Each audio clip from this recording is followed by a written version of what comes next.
E l'esperimento ieri di registrazione, stando al tavolo della cucina mentre vengo inondata dal sole che entra dalla finestra e bevo la mia tazza di caffè lungo all'americana,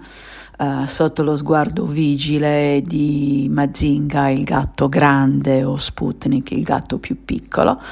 ho deciso di ripetere l'esperimento perché non ho voglia di andare nella stanza dove ho messo su il mio studio di registrazione, perché è dall'altra parte della casa e lì il sole arriva di pomeriggio, quindi adesso non c'è il sole. E sinceramente sto così bene al sole che sì, ho deciso di rimanere qua. Di cosa vi voglio parlare oggi? Voglio parlare di una cosa che mi ha colpito e mi ha fatto ricordare di una cosa letta molto tempo fa. La cosa che mi ha colpito è un nuovo podcast della BBC che si chiama Vishal, vi metterò il link nelle note del programma, e racconta la storia, io non conoscevo questa storia, di questo bambino che il giorno del matrimonio di Prince Charles e Lady Diana, quindi parliamo di una quarantina d'anni fa,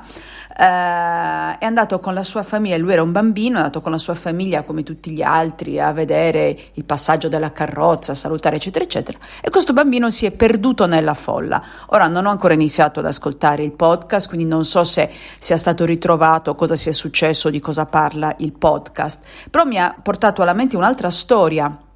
questa volta fittizia, che avevo letto un bel po' di tempo fa,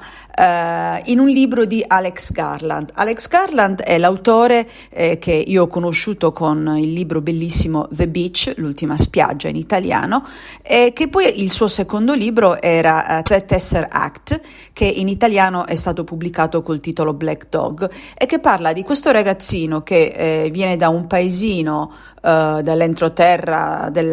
penso fosse del Sud America, e va col papà nella città principale al mercato, e lì mentre è col papà alla città principale il papà muore, gli viene un infarto, non mi ricordo, e questo bambino si trova da solo in questa città e naturalmente è molto piccolo, ha 3-4 anni, quindi non sa neanche il suo nome, non riesce a esprimersi, e racconta il libro la storia di questo uomo ormai adulto che vive in questa città senza che l'unica cosa che si ricorda è che è stato lì col padre, il padre è morto e lui non ha più nessun legame con la sua famiglia. È una situazione che mentre leggevo il libro mi aveva veramente